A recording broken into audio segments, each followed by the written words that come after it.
Namaste, Galactic family, and welcome back to my channel, Indigo Angel. Today I have a special guest on my channel, and we will be talking about the dynamics of the universal tree of life and how the metamorphosis of this fundamental symbolism has basically evolved throughout the evolution of human consciousness on the planet. And this is a very in-depth, important topic, I do feel, because the universal tree of life is so fundamental. It is at the root of all universal Templars, all of the biological and planetary structures. It's the root of all spiritual beliefs and has been celebrated and inscribed by several cultures throughout not only pre-flood, Neolithic, and contemporary human existence. So this structure has been the base template, which has basically manifested all realities. And so this template also has become the science within the morphogenetic field. And it supports the smallest units of consciousness as they're birthed from the antimatter to matter. And it basically connects heaven to the underworld, and it connects all forms of creation. And so I'm really excited to have Nazama on my channel today. So thank you for talking with me today, Nazama.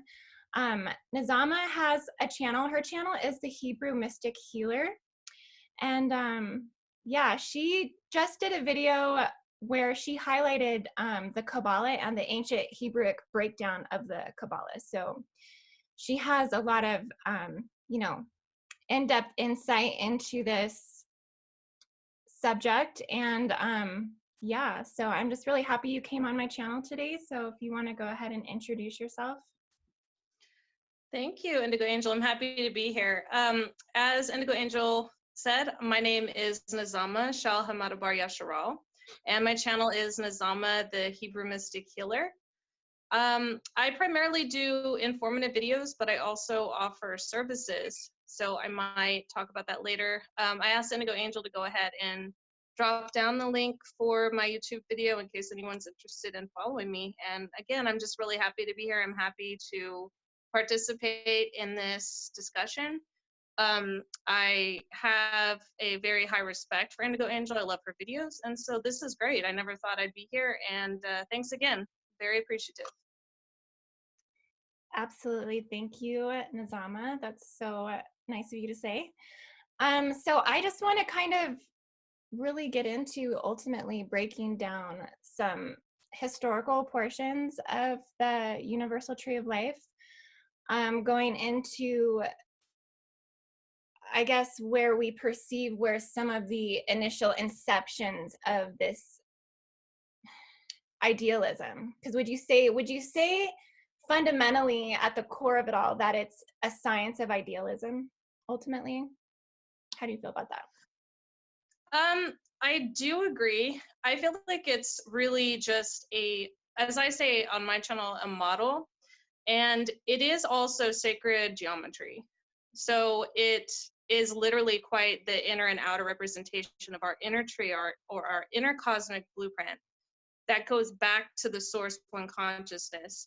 So we are like mini representations, or as I say on my channel, we are the Atman, or the soul, basic expression. Individually, we each have unique expressions going back to that source creator. So how I feel is that the tree of life, the Kabbalah, the Sephiroth, however you want to call it, and however you want to identify the amount of spheres, the point in time which each culture had it in their possession, so to speak, it all basically in a nutshell is that expression of the source creator coming out, and us being essentially God on earth in this earth plane, or when we're existing in celestial realms, the same thing. So I just look at it as that breathing in and breathing out, as above, so below, as within, so without.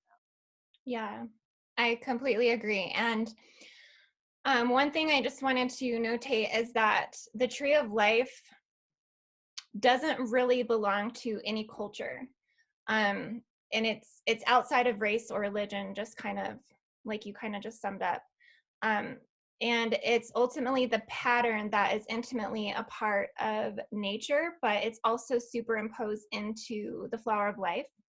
Mm-hmm. And each tree of life, whether it has 10 or 12 circles, measures out to the length or width of the Vesica Pisces. And it also correlates to the golden ratio proportions as well. Absolutely. And And it can be seen from nature everywhere. yeah, yeah, absolutely. And I almost see it as the, like I said, as we were talking earlier, as the holographic insert of the bone structures. And this process of ascension takes us through this density level identification until you get into the bone structures. And then ultimately within the bone structures is when you can start to go through, grail retrieval processes, or Mm-hmm. you start to actually decode that protein component that's in that structure. And it holds all of the encoding to that. And I love how you put that.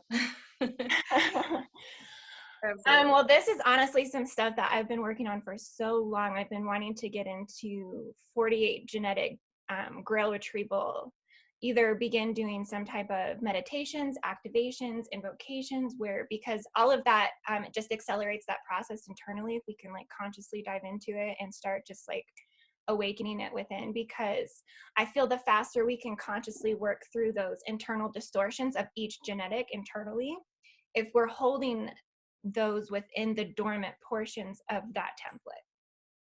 Right. We can then, reawaken that a lot quicker. Like if we're, just activating those radial templates, those they're technically like how I see it as God templates or God components. Right.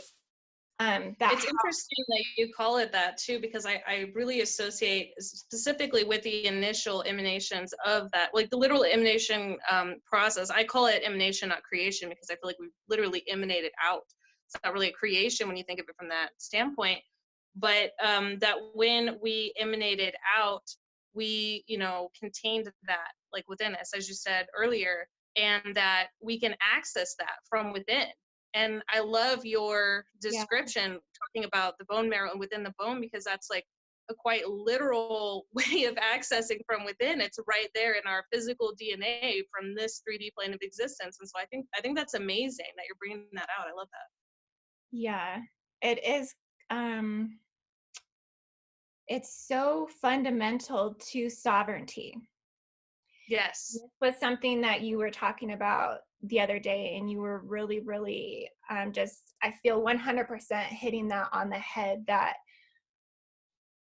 I do feel like ascension is a process of initiation, and in the the universal tree of life itself, is the when this presents, it's a deep clearing of sovereignty, and there's some major things that happen on an oversoul level, but also on a like a oversoul group level, where you attain the relinquishing of the shackles of slavery, Right. and Absolutely. freedom, and all of you almost relieve yourself of fifth dimensional wars and frequency nets that are in the Yes. 5D. Right. I love that. Yeah. Yes, definitely. I really feel it, and it's funny you mentioned that. I love that you're pulling this back to sovereignty, because I was thinking the same exact thing. Even when you were talking about it, I was like, oh, sovereignty. But what also stood out to me is basically that connection between ancestral lines or ancestral trees within our blueprint, because you mentioned soul, oversoul, and soul group, and they're both intimately connected because we all came from one particular soul group as oversouls. And so when we heal ourselves, we literally can heal the rest of our soul group, like within and without, and we can actually draw back soul fragments to ourselves as well in that healing process. So I really feel like just activating this DNA within ourselves cosmically and in the 3D is part of this whole process. And it really does start with within. So when people feel like everything is on the exterior, this is just to me further proof that no, we can heal our entire cosmic blueprint just from within ourselves. And I think that's amazing. And what a better, I can't think of a better illustration of sovereignty than that. Like you were saying, it doesn't get much more sovereign than that. So Yeah, very much. And even for me, I think that I was guiding myself consciously but unconsciously to reclaim that sovereignty within my own universal tree of life. Like I didn't really realize it, but it was an embodiment of each one of those spheres, realms, worlds, as you worked through the first universal template. And that universal template can be like biological, planetary, and also celestial. And I feel like there's like different blueprints of that as you move through each one of those. This was Right. and if you really get into how the universal tree of life interlinks, because if you think of it, if you go back to the bone density structure, go to the base radial template within the body, the holographic imprint, the actual bones of the body, and those honeycombs within the collagen that make up all of the transcribed protein expressions that you will genetically experience within your reality fields as you decode that part of yourself. As you like access that, you see how they interlink into each other.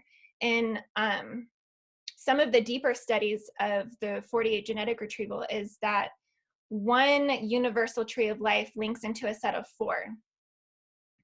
Right. Yes. Yes. I remember, I think I saw one of your videos when you were talking about that. And I would add that I feel like in many ways it's an ever climbing ladder. I know like from like the Hebraic standpoint they call it like the Jacob's ladder, but I feel like DNA really has, for lack of a better word, eternal component to it where it just sort of keeps going, and really our own conscious limitations or paradigm really put a cap on it.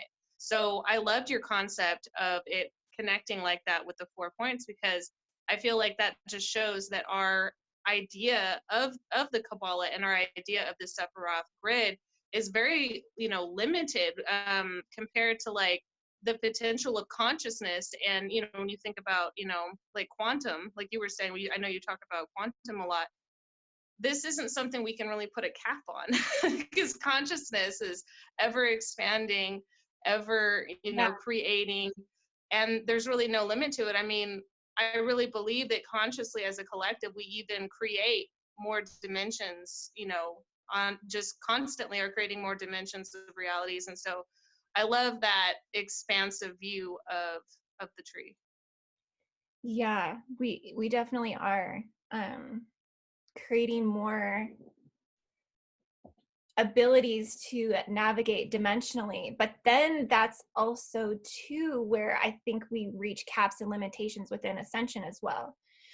Because if you go from like, and that's what I think ties into the indigo race lines, because the indigo ones are 12 to 48 strand genetic, soul genetic embodiment.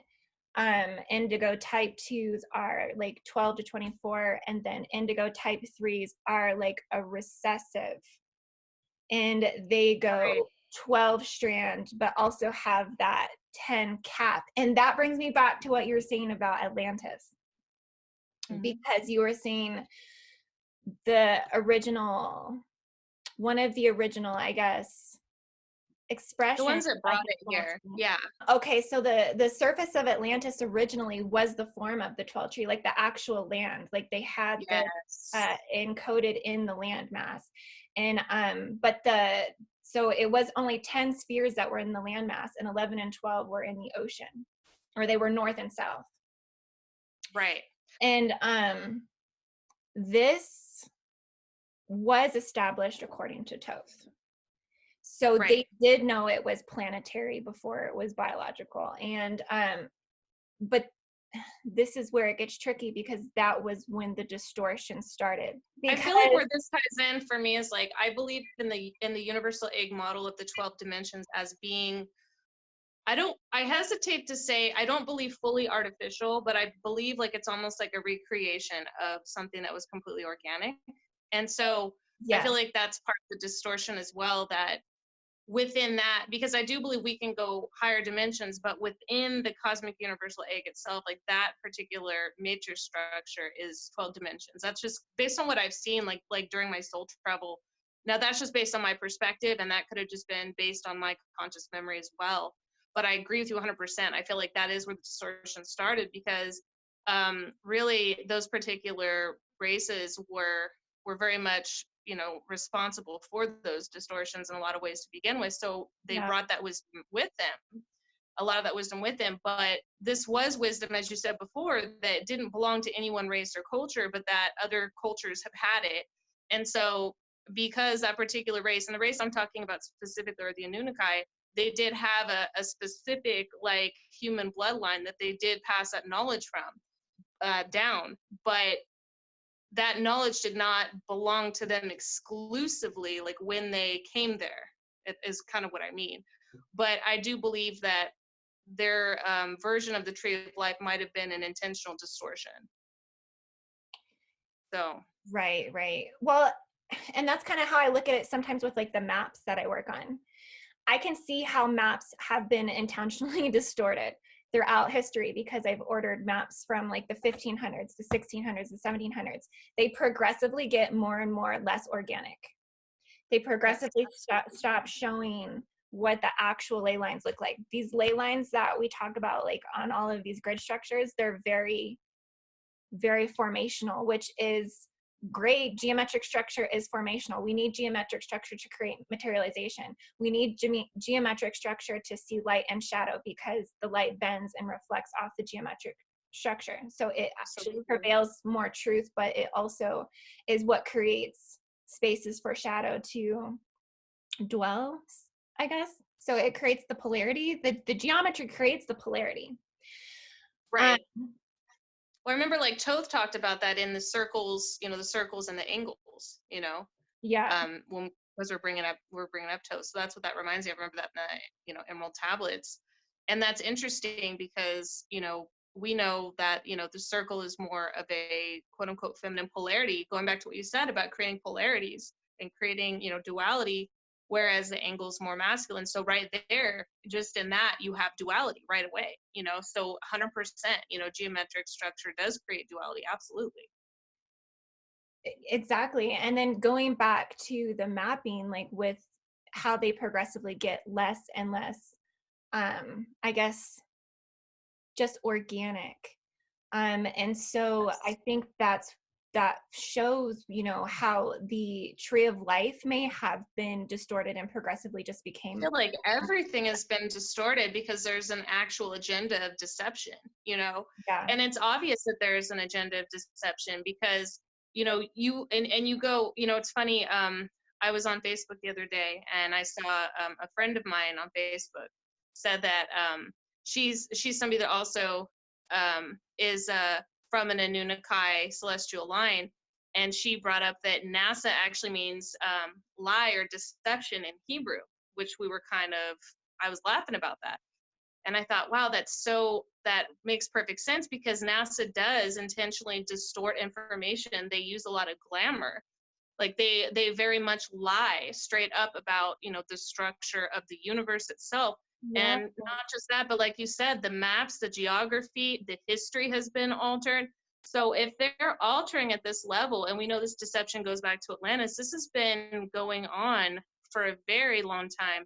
And so, we're only getting bits and pieces of truth. So we're left scrambling, trying to put it together. But as you said, as we go within and we're able to activate our own genetic memory, our own codes, I feel like we can come together and we can piece together. Like even as you and I are talking now, we have like our own basically our own cosmic blueprints that we're pulling from, even having this discussion. So if, people that are on the awakening path are coming together and they're saying, hey, look, I have this memory, from this particular activation, you have this one, I feel like we can piece that together. I mean, I already feel like these deceptions are dissolving and falling away anyway. But the reason why I feel like they've been propagating this long is because, of dark sorcery. Because this actually started in Atlantis. Toth actually talks about that. That's what opened up, these portals to create these pole shifts and this distortion to begin with. So, and I believe it's the same thing that's keeping it going today. Going back to, I know what you were talking about the seven seals. So this all to me goes full circle, these distortions that you're bringing up. Yeah. And well, even with just the distortions that are encoded, well, that like they're encoded inside the landmass memory too. So every time we go through planetary activations, they recycle through the grids for us to recollectively, you know, heal or clear or purge that injustification, I almost want to say, but it's just a collective shadow, you know, working through collective shadow collectively and planetarily. So yeah, that was one thing that I was getting a bunch of visions on the other day, was I actually seen like the memory coming over, you know, to America, like how we brought that over. That it's divine destiny, because it was technically following memory fields that were inscribed in the actual planet that actually brought this energy forth. It's really just the perpetual law of transformation of energy. um Continue Oh, absolutely. perpetually. That's the only thing we can really like count on, right, is change. That is true. um some stuff I wanted to kind of go over about the Tree of Life, though, was some of the historical points, just because I do feel like it's important to just be able to overall see Right.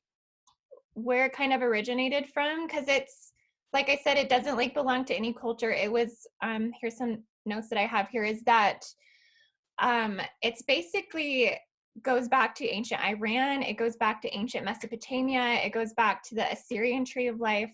It's pre-dynastic kinship. It was found on carvings and scribes before the flood. Mm-hmm. In Buddhism, it was called the Bodhi tree.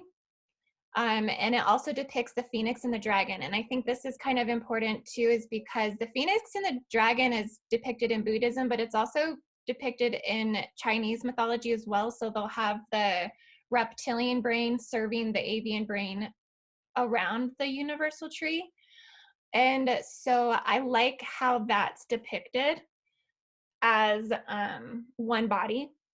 Well, I feel like there's also like a double entendre to that, because and we both agree that this particular wisdom like far succeeds basically this particular plane of existence. Like this came from other realms, this came from celestial realms. Like this goes back to the universal structure, and that wisdom, which goes back to source, even beyond that, and even way beyond these distortions that we talked about. But that totemic emblem or archetype or symbol also I find interesting, because I've been focusing a lot on the Sumerian text, the Akkadian text. I'm not talking about Zechariah Sitchin's take on it, although there is, you know, some nuggets of truth, but I'm not one that really adheres to his teachings. I don't really follow all of them. But I definitely can agree with some of the things he talks about and that he's translated. But it's interesting you mentioned that, because I really believe that the Sumerian texts are actually a retelling of what happened during the Atlantean period. And that isn't something that I've really touched on yet on my channel, but that is something I'm going to touch on in the future. But when you look at the symbol of Enki and Enlil, for example, Enki is the symbol of the serpent, which is actually the dragon without wings. So when the serpent rises up as the Kundalini, then it gets its wings, representing the draconic power, the draconic energy current. And the phoenix would really be the eagle, or in some cases it would be the thunderbird. But it becomes the phoenix through its own spiritual evolution. So really, the symbol of the dragon and the phoenix are really the highest kind of conscious evolution of those two particular totems or archetype expressions. And they also represent those two distinct bloodlines or brotherly bloodlines. And so that whole feud that's described in those texts, this also is in the Hebraic scriptures as well, in Jacob and Esau. And going back to what you're saying about the dragon having to serve the avian, or the reptilian brain serving the avian brain, this also is played out through what's going on with the Hebrews all across the world, who actually go back to the Enki bloodline. And Enki was put in it was exiled into that what many would call the underworld, right? In those stories. And the eagle is always seen following the serpent and taking it up in its talons. And so when you look in the actual history and you look at where these tribes of people went, the so-called serpent people, right? The so-called Druids, the Aztecs, the Danites, a lot of the Aborigine cultures, all of these cultures had the wisdom of the serpent. Okay, that was their emblem or their totem, so to speak. And the eagle having to do with Enlil, or if you go to the Hebraic scriptures, Esau, they would go and they were instruments of war, and they would actually oppress and destroy and separate the roots, the ancestral roots of these So bloodlines. which one? So I find that Which one, Enki or Enlil, came from the ocean? Because I thought one of them was half merman.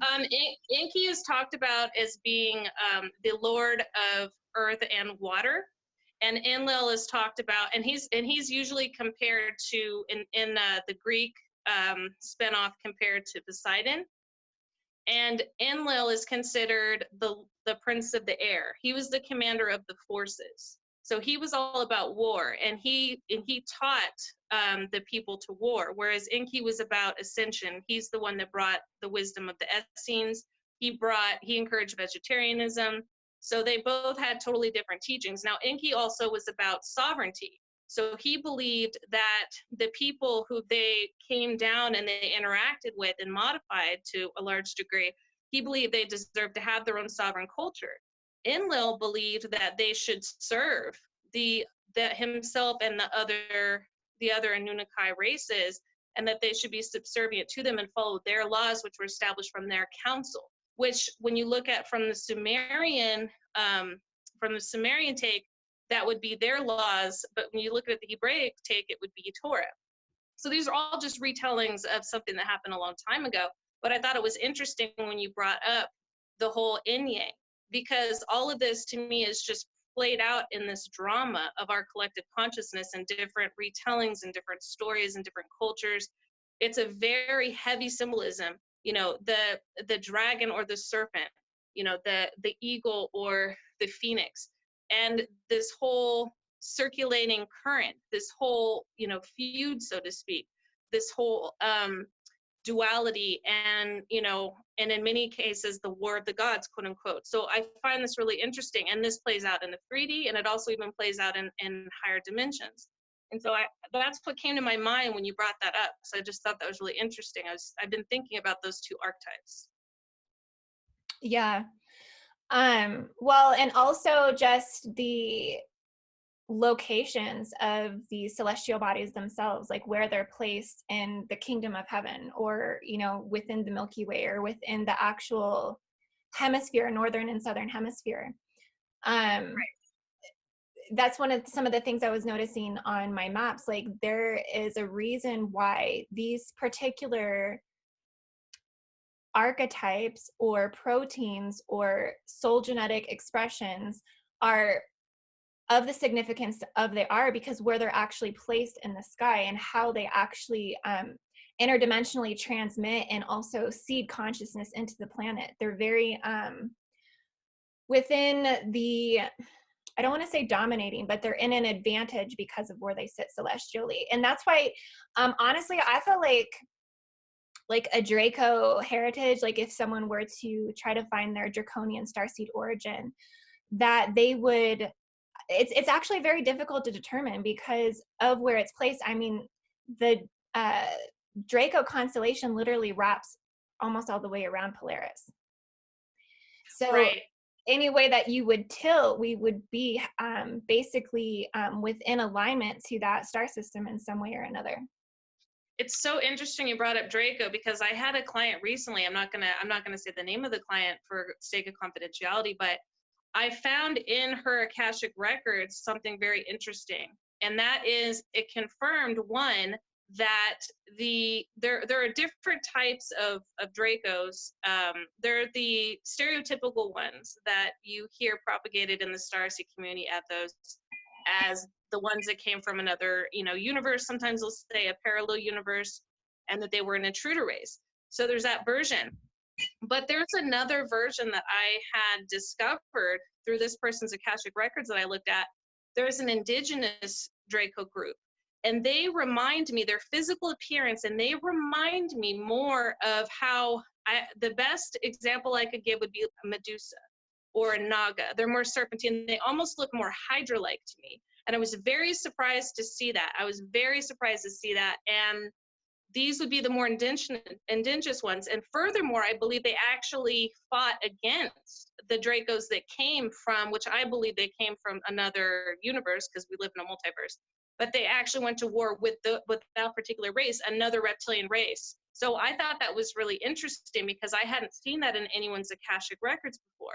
And this particular client had a lot of incarnations in India. So there was definitely, and I know there's also a lot of connection between Orion and Draco in India. And also, I know, as you pointed out, Cygnus as well, Hydra. So I just thought that was interesting, because this is the first time I've seen that come up in someone's Akashic records before. And I remember when I was even posting it in the Starseed group a couple months back, people were jumping out. They're like, that's not what Dracos look like. Oh yeah. Well, if you really want to know, I do feel some of the identity forms of intruder draconians might even potentially be feline. Because if this was something that I did a video on a while back, which was the origin of the feline race, was how, because of the advantage in the Northern Hemisphere and how consciousness could technically come through the metagalactic core and go through this more quadrant-like inception into the planet, because I think that the planet itself is an ovum, or the planet itself is a female reproductive organ, and that God consciousness implants into the sphere of Amenti, or the DNA molecule. Right. And that because of like that quadrant expansion, because if you look at all 4 royal stars, if you look at all 4 of the, I guess, the fixed signs, so Antares, Aldebaran, Fomalhaut, and what's the other one? Antares, Aldebaran, Fomalhaut. What is, there's one more. I can't think of it. But they're all but everyone basically kind of like channels this feline identity. Like the white lion is like always expressed through that. And also, if you look at all of the implant pylon networks on the grid network, so we have like the falcon, the phoenix, the dove, the serpent grid, we have the white lion grid, we have all of these grids that were manifested from the 4 faces of man. Well, the 4 faces of man like are the 4 original proteins, or right. I mean, they're like the lion, it's like, I think it's the ox. Yes, and this goes back to the Hebraic scriptures. That's really an allegory for exactly what you're talking about. I also believe it could also relate to the different brains as well, going back to what you said about the reptilian and the avian brain. Yeah. So I feel like this all connects. Yeah. Exactly. It's all quantified gamma of creation, self-realization. And that's so multidimensional. Like, I mean, it's how we can go about expressing that, you know, these are just tools. Like the celestial bodies are just tools. I feel like the celestial bodies themselves are actual very small representations of our galactic homes that are actually in Laniakea. And that, interesting. Yeah, this is interesting. This is so interesting. That's really cool. I've always felt like they were almost like luminary portals to other planes. Like I never took it literally as, oh, well, I'm going to go back to my actual, because I don't follow that NASA-based universal structure model. So I don't believe in like, oh, you know, we have this, this is just me. I mean, I'm not saying anyone else has to ascribe to this, but I don't believe in that NASA structure, heliocentric model of, you know, spheric planets rotating. I don't believe in that. I believe that these luminaries are actual portal, you know, other dimensional portals that go into new planes of existence that are in these higher dimensional realms. And I also don't believe that, I feel like there's this misunderstanding, I want to say, where I feel like there's this association that if there's higher realms, that they're free of war and conflict, and I don't ascribe to that either. I really don't. Yeah. And I also don't ascribe, and I also don't ascribe that that any race is polarized good or polarized evil, or I don't ascribe to that either. I feel like, even when we look at this lower density, this 3D density, we can see that people are not like that here. People are, a combination we carry within ourselves, these polarities. We are not exclusively one way or the other. We are capable of making decisions that can polarize us, yes, but I don't feel that any one particular race is good or bad, and I feel like that's Well, it comes back to the genetic response. Like, so pristinely sovereign and self-aware that you can actually retrieve which grail line you're actually pulling that genetic response from. Because I'll catch myself. Did I just respond like a draconian? Did I just respond like an Anunnaki? Hell yeah, I do sometimes. Because we're working through all of those genetic distortions, and so like it's ultimately bringing awareness back to that point of sovereignty, right. to be able Well, to. I also feel like there's like this lumping in of races, like having, either progressive or regressive DNA. And I feel like it really depends on, and yes, we all have shadows to work through, and we all have progressive aspects of our DNA, like you were just saying. And I also feel like these archetypes, when they're expressed, as archetypes, are there for a reason as well. We can't exist in this particular dimension without those aspects to survive. Even in this 3D dimension, we still have to exercise self-discipline, but they're there for a reason. I mean, these parts of ourselves are parts of ourselves. We can't pretend they're not there and just brush them under the carpet. And I feel like, I remember when I started really activating my cosmic DNA, I was nervous about, my Draco DNA that I have. And what was interesting is I also found myself repressing Palladian, which I thought was really interesting. Yeah, and I had actually I went through something repressed like that too. I feel like I went through something like a denial of that. Well, if you look at universal cosmic history, what has been scribed and given to humanity is that the Pleiadians are the ones that have been invaded by the Nibiruan Draconian, and that fifth density is actually, it's basically been feeding like the phantom matrix systems ever since. So, however you come to perceive that, but I mean, it's all transcendence within yourself ultimately, to be able to overcome all of this. But I mean, but this is still playing out in collective fields, in real density fields on the planet, depending upon where Gaia is expanding and contracting and what we're holding within.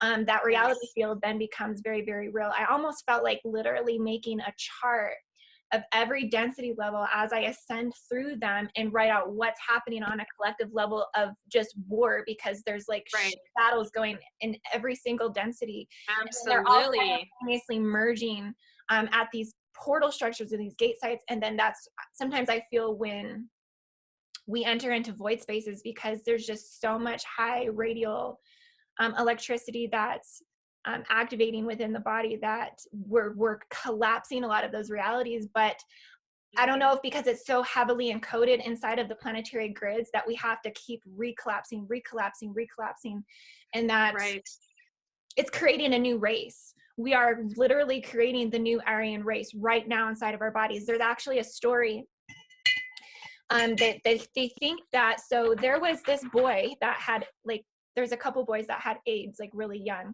and then at like 5 years old they like tested him and they no longer had AIDS. Well, because we have 64 codons in the body, and 20 of those codons are what create, the expression of all of the like different dynamics we see on Earth. Well, these boys had like accelerated their DNA to 24 codons, and so their immune system just like shot out the roof and they cleared AIDS. Well, they think that because of this, it's created like 1% of the population can now do this, and so they think that AIDS might have been the initiation to the new Aryan race, but then also ascension, because ascension is what develops the antibodies to be able to, I guess, rapid radial evolution. rapid radial Well, I evolution. feel like as people are, what you said, there's a couple points when my neurons just start firing off when you're bringing this Oh, up. girl. It reminds me, it reminds me of Madame Blavatsky's, of her belief in the sixth root race that's coming. And I do believe that she was on point with a lot of the stuff that she channeled. And it's interesting because she actually brought out that the original Aryan race, like a lot of people really have this distorted line of thinking, and this is due to basically racial iconoclasm, where, images have been painted over the original people. But the original Aryans were not like what people think, they think of like neo-Nazi, like white people, The original Aryans, the word Aryan actually in Sanskrit just meant noble. And the original Aryans weren't even Caucasian. And so the race to come, I believe the race to come is actually going to be an amalgamation, as you said. And also Madame Blavatsky said something similar. And another thing that I was thinking about is I feel like most people are only operating on 2 strands of etheric DNA right now, or cosmic DNA, Right. which really models off, after kind of the physical DNA that the doctors talk about. But as we activate more strands of DNA, just as you were saying, we're literally becoming a new race in that sense, because we're really reclaiming our original, angelic blueprint.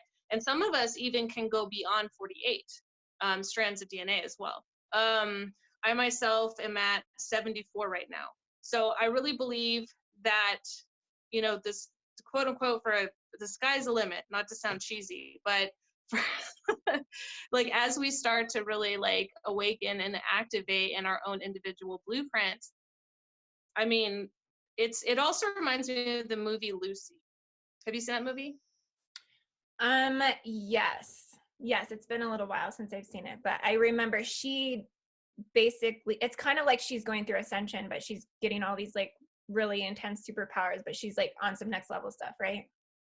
Right. And I feel like part of the ascension process, as we go through it, we will display what most people would consider superpowers. I mean, if you think about it, like, we're all born with psychic abilities, just some of us, develop them more.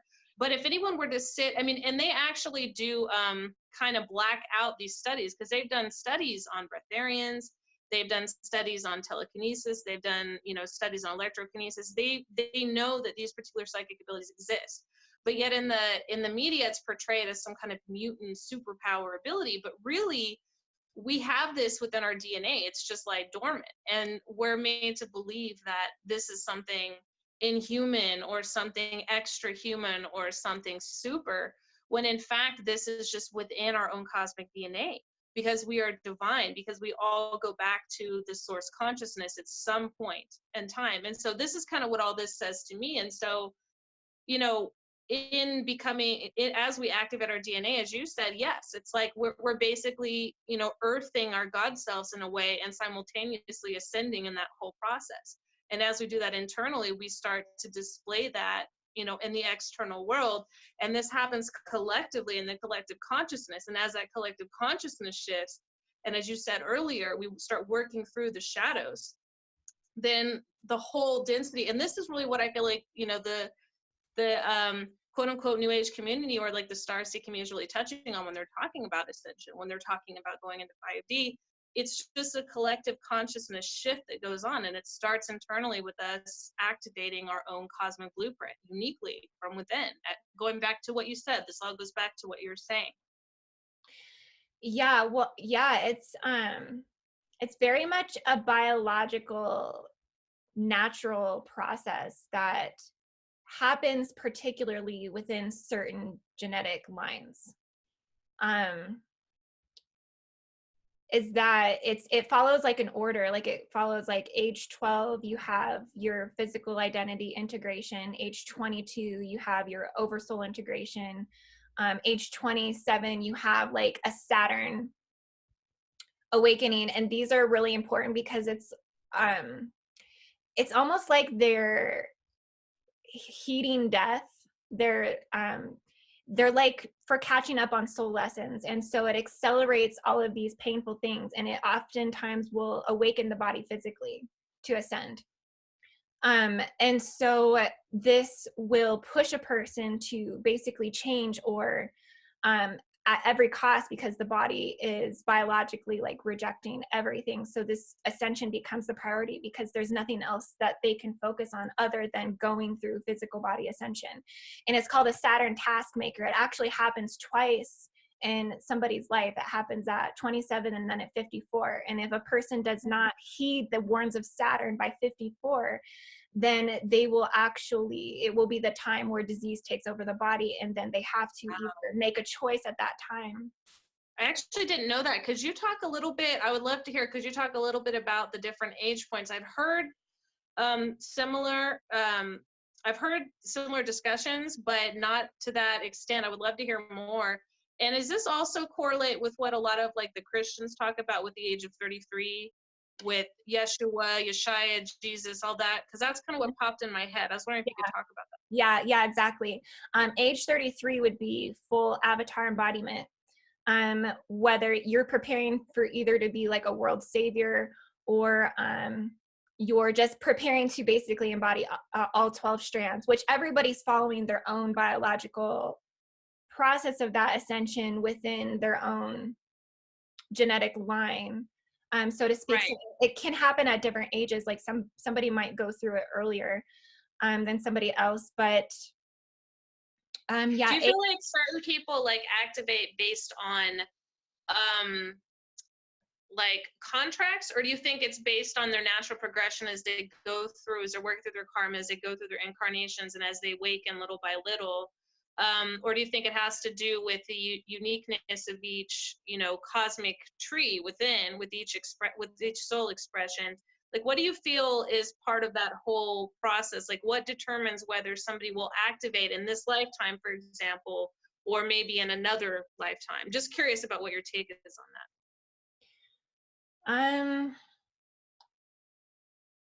I would say all is true.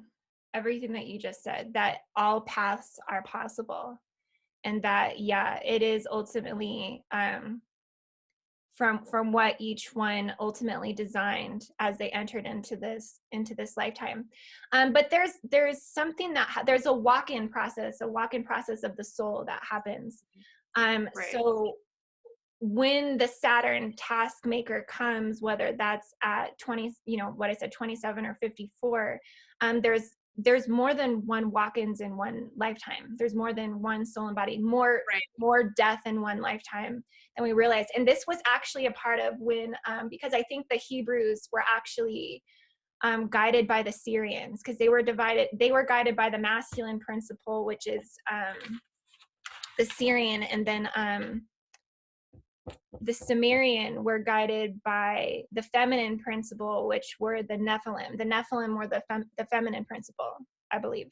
Because see, a lot of times I feel like just for like clarity, like for the sake of clarity, I feel like a lot of people will lump in, like, for example, like not all like Syrians or Orions, I know you're not saying this, but like in general, I feel like it's important to state that not all Syrians, not all Orions, not all Dracos, specifically even not all reptilian type beings are Anunnaki.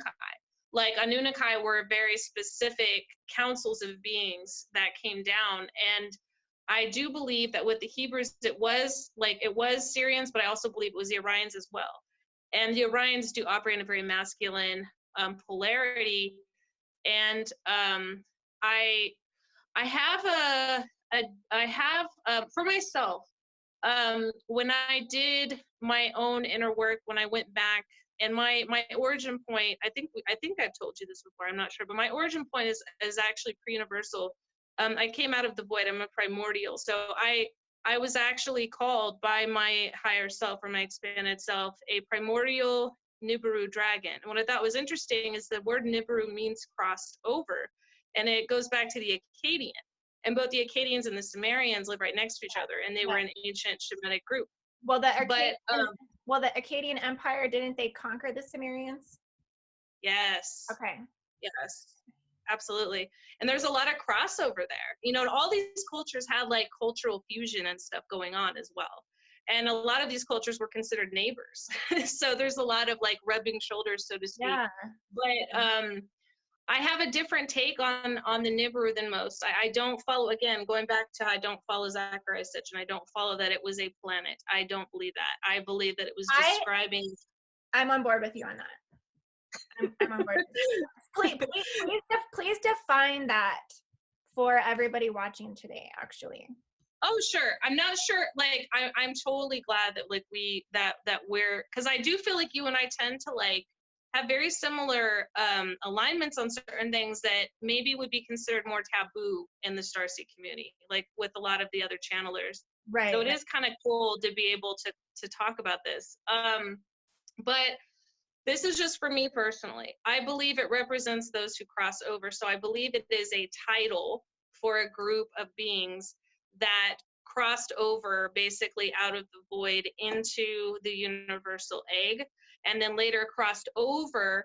And when they came down, they primarily had their first universal incarnations in a combination of the Orion sector, Sirius, and Draco. Then they further, and that's not to say that there aren't some Anunnaki in other star systems. I'm not saying that. I'm just saying primarily those are the three that I see come up, especially the Syrians and the Orions. And then where do you think the Hydra comes into play with that? Because that's an occult universal template, and this has, again, comes back into the universal tree of life, because we have standard universal tree where each of those particular 6 origins represent those particular 6 densities within that structure, but then you have the linking merging into the underworld templates, which is where I think Hydra births into that reality. Yes, I feel like this is going to sound a little woo-woo probably out there compared to like what a lot of the other people say, but I believe that Hydra and the indigenous Draco are really the same bloodline. They're like cousins. I know this is going to sound kind of crazy, but I really believe the indigenous Dracos are a different reptilian race than the Dracos that came and settled in Draco, or not really settled, straight up conquered or were exiled into Draco. So I do feel there's a distinction there. So I feel that there's, at least when I've looked into people's akashic records, and this is just now, I'm thinking of one particular person recently, because Hydra has not come up as far as a starseed origin with a lot of my clients. Like, it's come up in other incarnations, but as far as an origin point, I haven't seen that yet. But as a dominant incarnation, when I saw the Hydras, the beings in that sector from those particular clients, they resembled very much the Naga. And I believe there's an intimate connection between the Naga and the Dravidians and the Tamils of India. And I believe that they actually interacted and mixed their bloodlines. So I wouldn't call them Anunnaki, but I definitely believe that they came down and they interacted with, and they're often seen in a very positive light. They're not usually seen in a negative light. Now, later, from what I understand from the research I've done, when the incursions came, specifically the Aryan incursions, what happened was they started actually enslaving these Nagas, and they started, because they were actually initially worshipped, but they would often mix with human DNA, and they would create these hybrids, which became, I should be clear, became the Dravidians. So that's some of the mythology I've ran into. And the Dravidians were really a combination of those ancient original Indian races from the Indus Valley, which really migrated during the collapse of Lemurian Atlantis. Okay. But they mixed with them with the Naga. And so those races were then conquered and put into subjugation. Even to this day, the Dravidians are usually found in the caste of the Untouchables. So I think that's interesting to note. So the Naga was very much, and here's another interesting thing. I can't remember the name of the beings. I feel like it starts with a G. I'll have to get back to you on that. But there was a bird-like race that flew in the air that would kill Nagas too. So that whole mythology, going back to that whole serpent and eagle motif, also was another thing. And the Nagas would hide underground or hide in the water. They're associated with water a lot too, and these beings would actually try to hunt and kill them. So I feel like part of this is an allegory for them destroying the Naga races and their human hybrid descendants. But I also feel that there's also a literal aspect to that too, correlating with those specific star races and later hybridized races on Earth. So that, I hope that answers your question. I was just thinking about Indus Valley, and I wanted to check it and see if it would show some type of correlation to the placement of Hydra itself, through some type of geometry or something. Sometimes when I look at the map, I'll look at the angles and then how that might apply to the geography of the planet. And then that's how sometimes I make correlations for some of these occult Stargate sites. And just to be clear, I feel like these were more so the Naga or Hydra-like beings that went into the Draco system that were part of the original indigenous Dracos. I also so they feel didn't. like I don't there's feel like they all came. but I also feel like there's there's races that we're not identifying that are even they're Yes. like beyond, they're beyond. Some that I was picking up from were like serpent centaurs.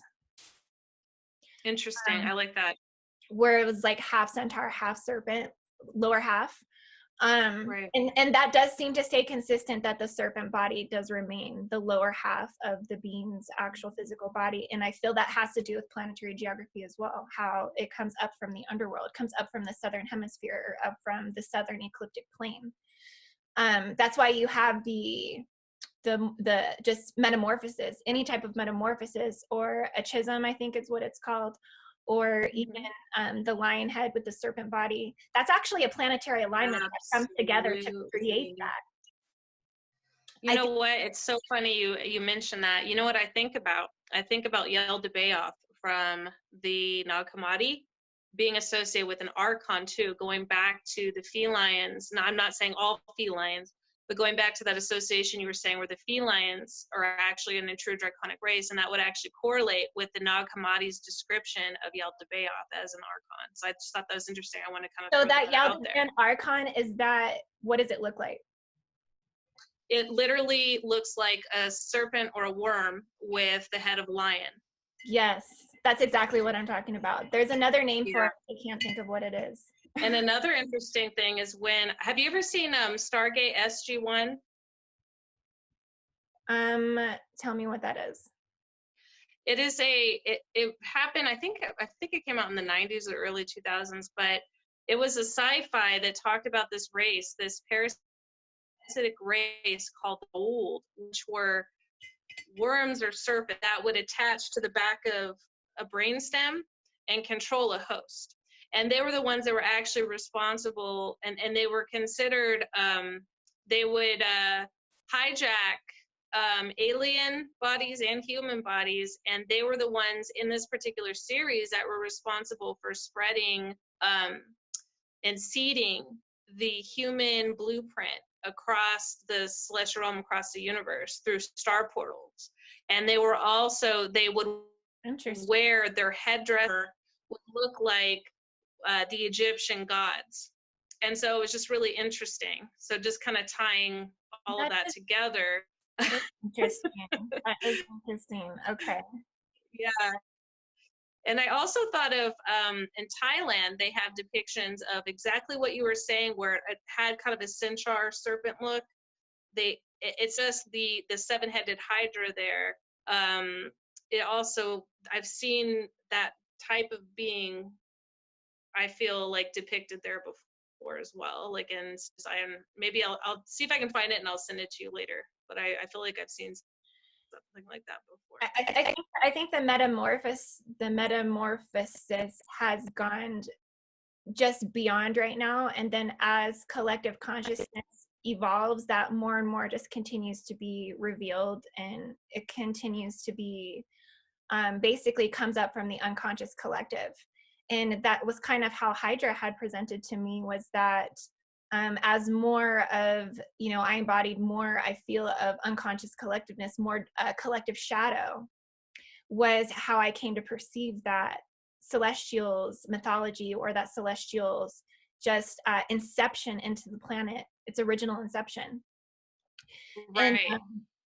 And so yeah, I think that it's just going to keep evolving as more of these like templates just keep being, more of these universal tree of life structures show how they're interlinked through the entire network system of that foundation. So it's kind of like just more and more is going to keep coming up, more of this starseed relativity to all of these lesser known stargates, all of these more encrypted, highly encrypted race lineages, soul genetics. We're going to really see probably over the next like 100 to 200 years, like how much really comes up to be exposed, and like I said, creating the new race. And yes, and do you feel there's a correlation between us identifying some of these lesser known star systems within us and outside of us, and part of that race as well? Because I'm noticing that it used to be just like a very small group of, star seeds that people would talk about. So it's almost like as we are collectively activating more of our cosmic blueprint, we're discovering other, you know what I mean, star seed placements. Well, I think as there are collectives that have transcended the universal structure of the Milky Way.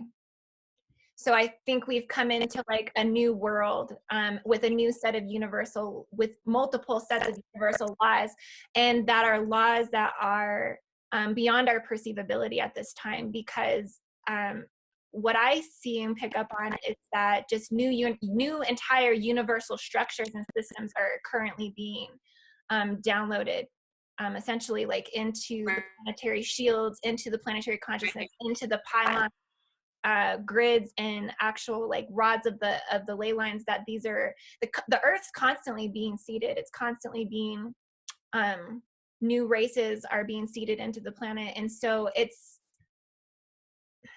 only a matter of time before entire nations, like entire universe, I can't even say, I want to say super colossal universal scales are going to start being imprinted into the planet.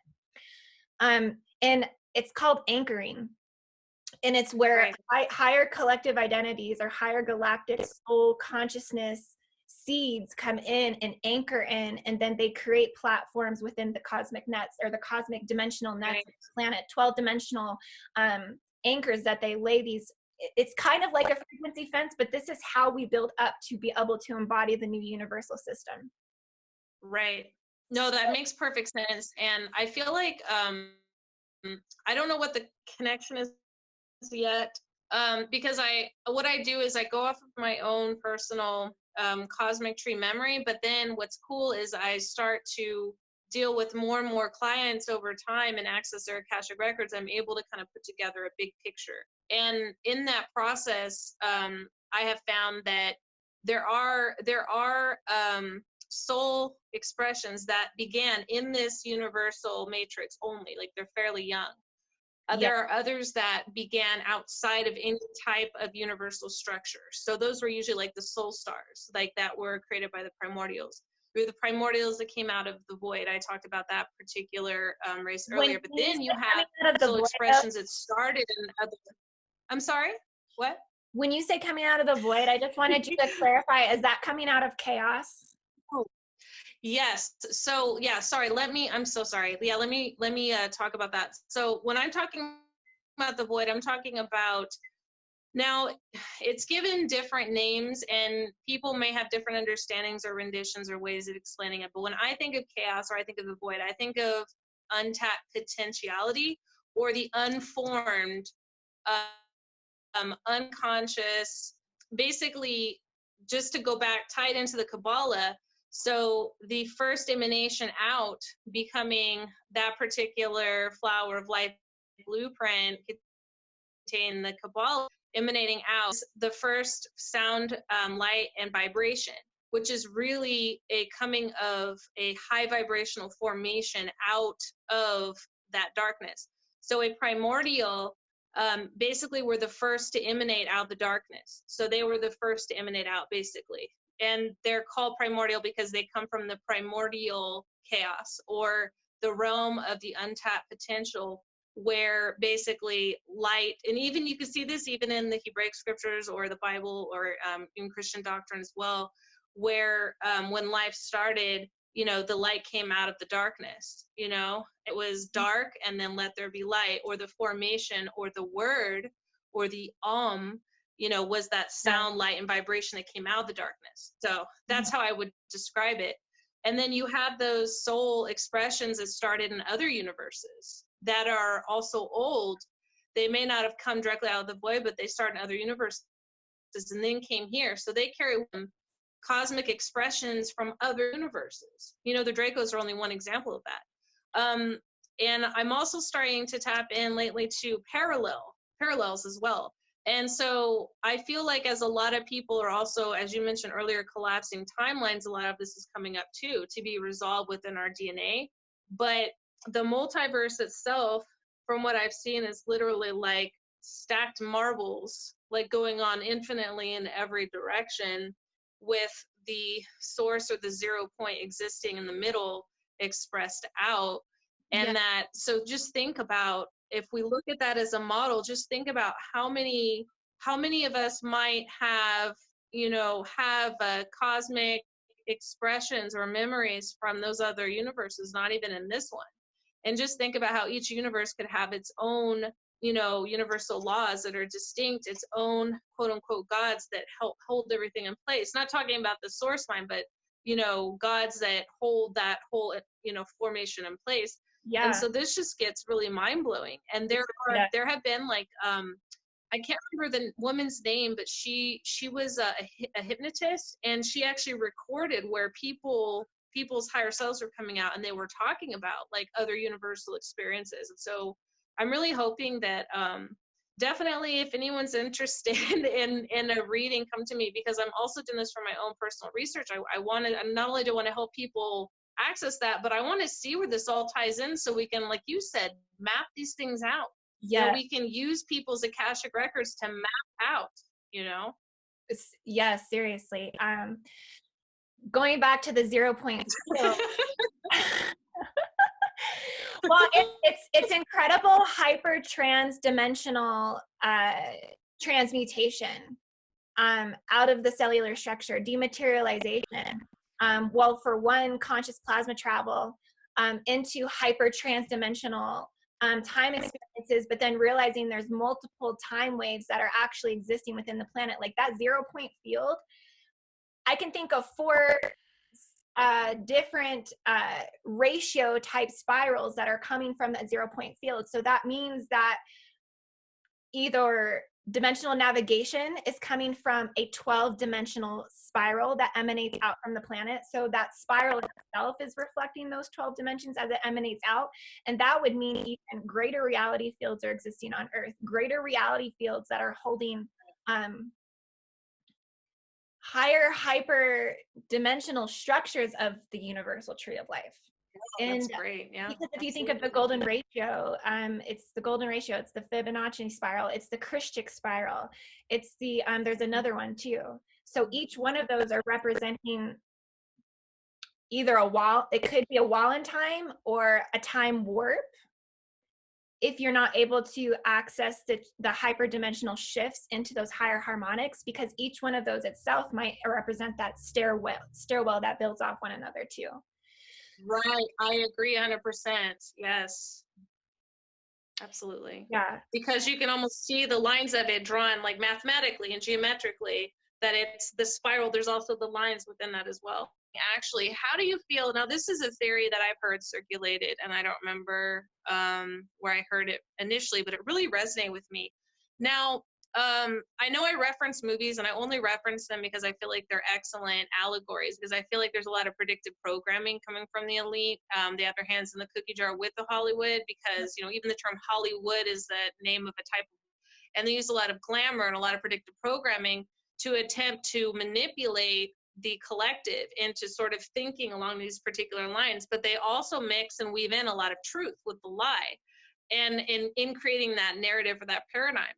And I was thinking in terms of the Matrix movies and the Terminator movies, and I feel like what's happening is they're trying to manipulate time. They're trying to go into the future to change things. But every time they do, they're actually collapsing that timeline. They're actually making their time shorter and shorter and shorter in that process. And in a sense, are almost bringing about their own destruction in that sense, these elite families. Because it makes me think of in Terminator, with the machines, you know, that going back to the whole artificial type structure. And every time the machine would go back in time and the people would stop it, then the timeline would shift, that timeline would collapse, and then it would get pushed further back which meant the machines had shorter and shorter time span of existence, if that makes sense, because they were able to push back doomsday or the apocalypse because of that, because they kept defeating whatever machine was being sent back in time. So this really made me think about not just the matrix system and its level of artificiality with the organic aspect of things, but also that the elite who have, you know, the ability to travel time, specifically in the higher astral realm, that they're actually trying to manipulate and collapse these lines, but when they do, they're actually shortening their own their own time span. I was wondering if you had thought about this, or if you heard this, or maybe you had anything to add on that, or your own thoughts. Just something came up the other day about the metal god.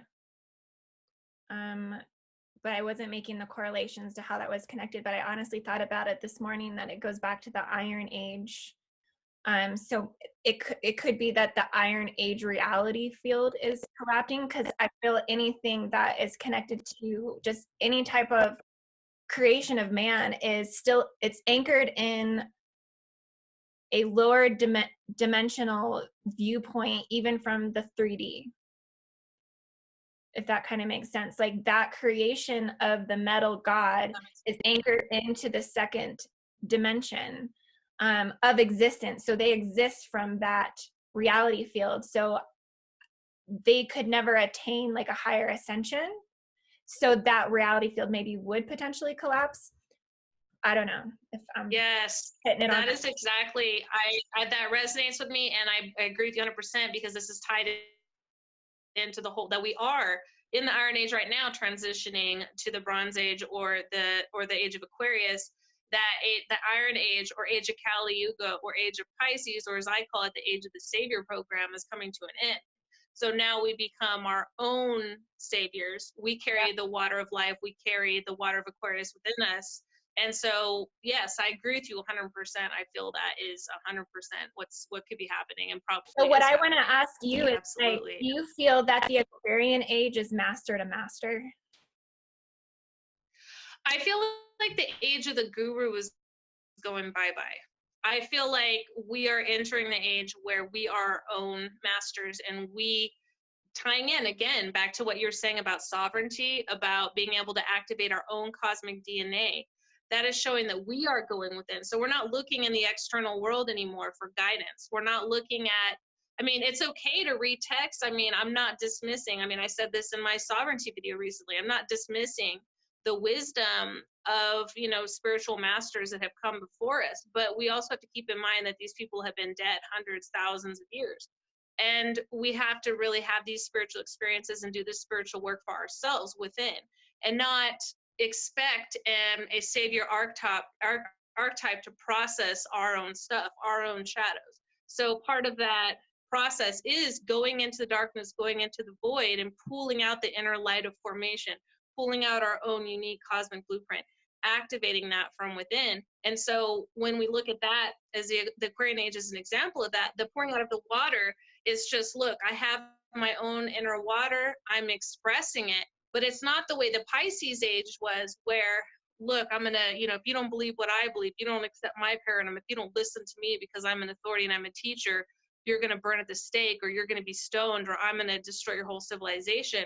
This is something totally different. This is us working together, kind of sharing our water with one another, but yet we have our own individual water containers. We contain that within us. Our physical bodies are 70% water. So that's how I would explain it. Like, there's no need for the teacher or master anymore. We are our own masters. We are our own gods. We are our own, you know, cosmic trees. We need to start acting like it. Yes, absolutely. And, you know, and that's a part of the exchange that I feel is being like dissolved from when you're going from just healer to seeker, or somebody who would consider themselves a teacher, or somebody offering services. And I feel like that's a huge transition that I've had in myself recently, is that when I give information, I'm very, very, very aware of like my deliverance. Like, how am I delivering information to this person? Because I don't ever want to like deliver that information in a way that I am like above, and that I am like basically telling that person what they need to do or what they need to change. It's almost like when people ask me to read them now, I don't really like reading, Yeah, because I feel all realization, all it should come from their own self-awareness. So the ultimate exchange should just be guiding how to self-aware, how to self-realize. absolutely.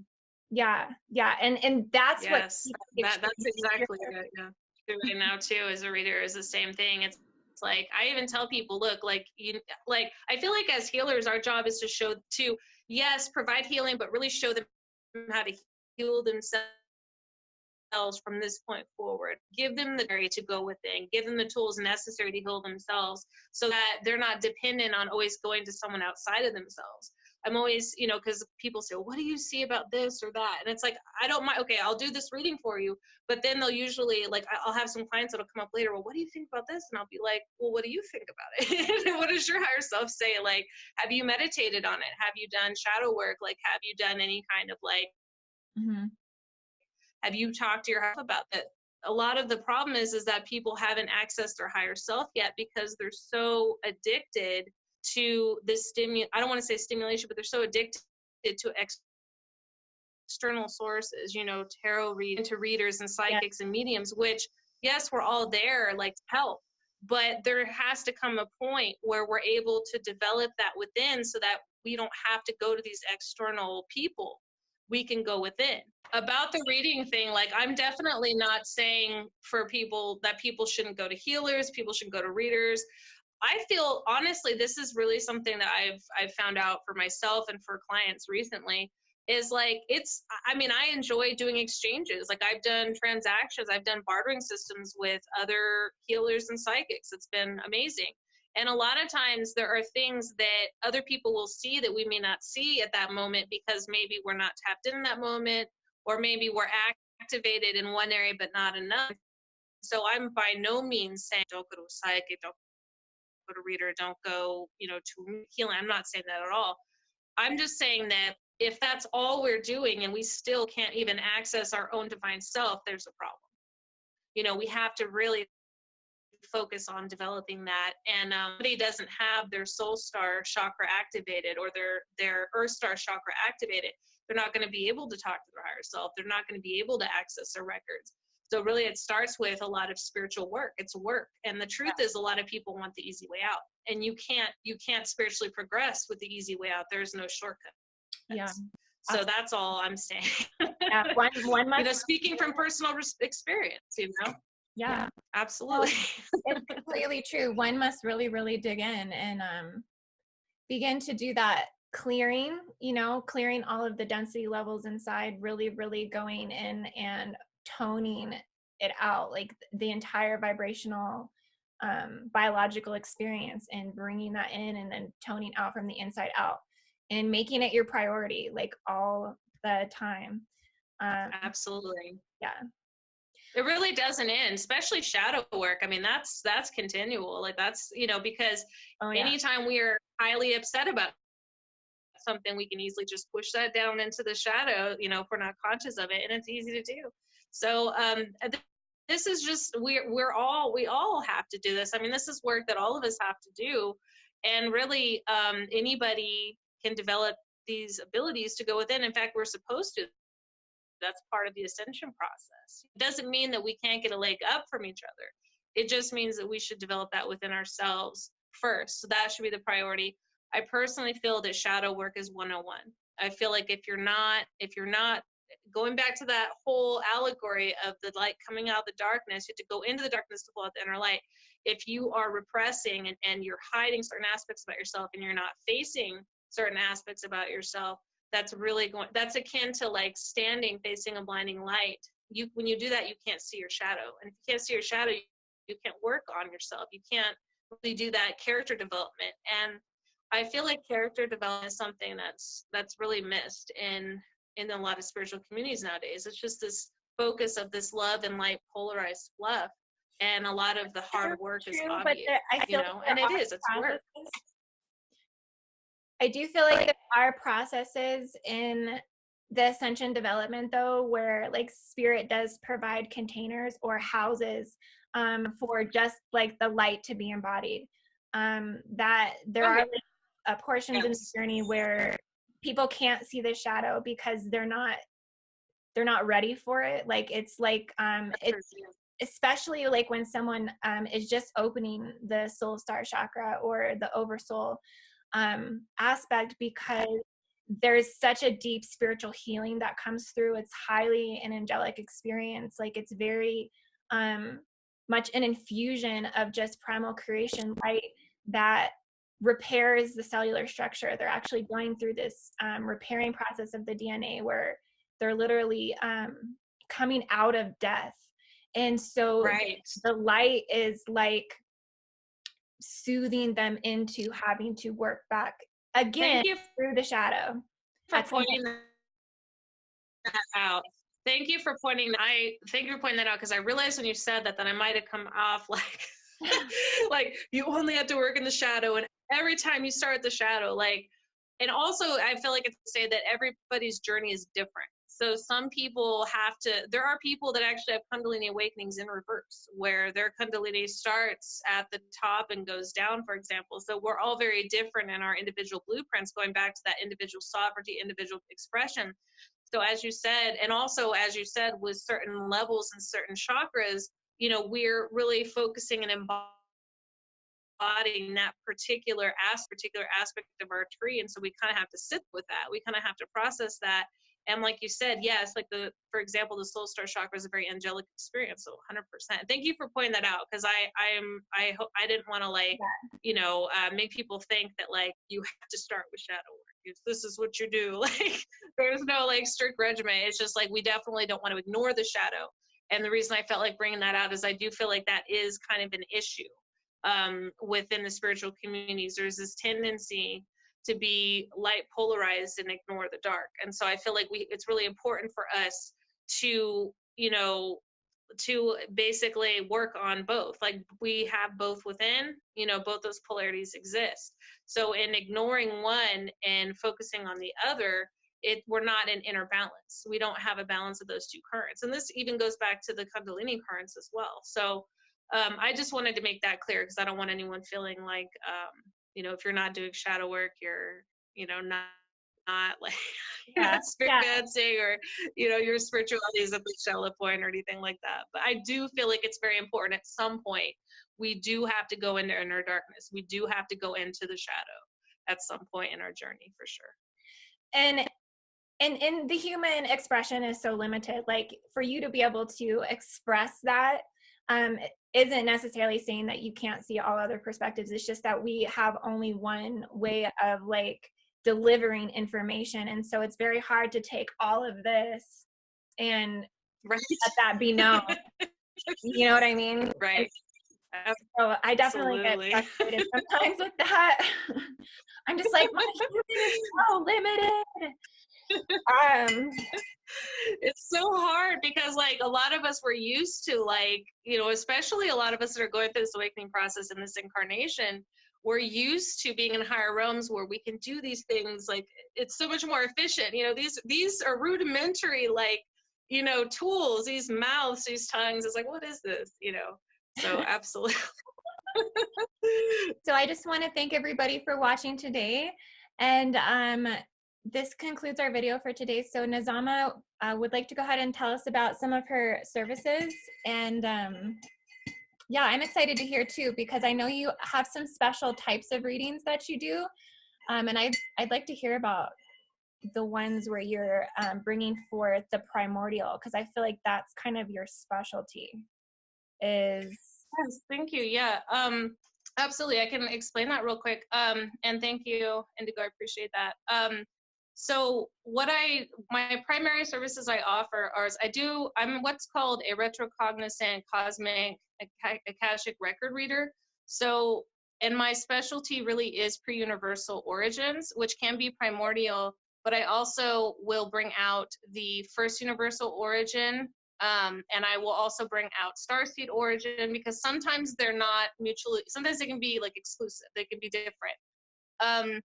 first earth incarnation, any elemental or angelic incarnations. So I do an extended reading for $25 where I go in depth. So if you have a pre-universal or primordial origin, I will talk about it in depth.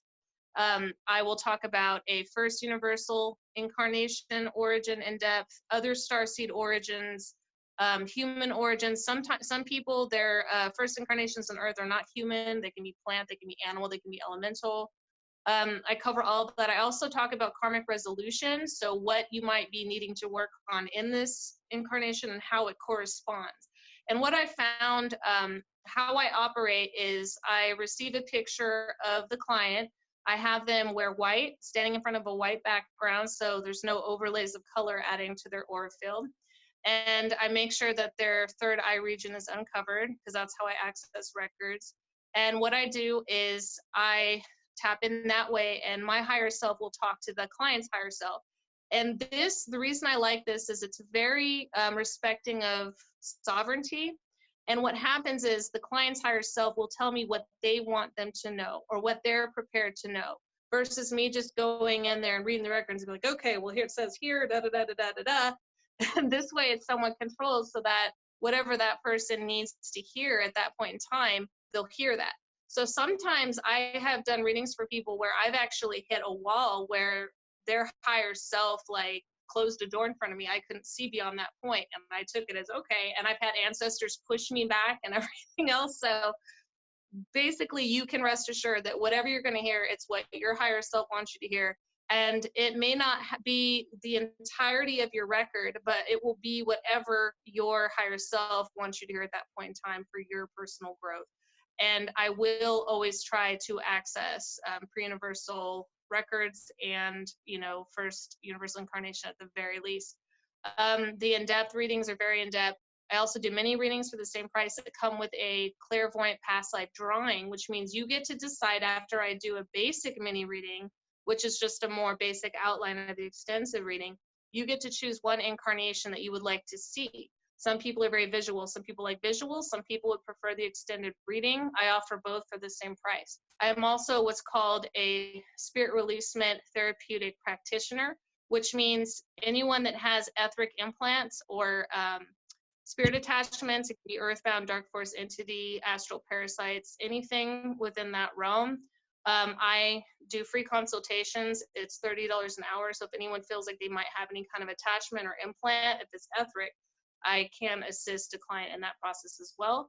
I also do free Reiki through my healing page, the Hebrew Mystic Healer, which Indigo Angel is going to go ahead and include those links at the bottom of this drop-down menu. But I do it 3 times a week with 2 clients per week.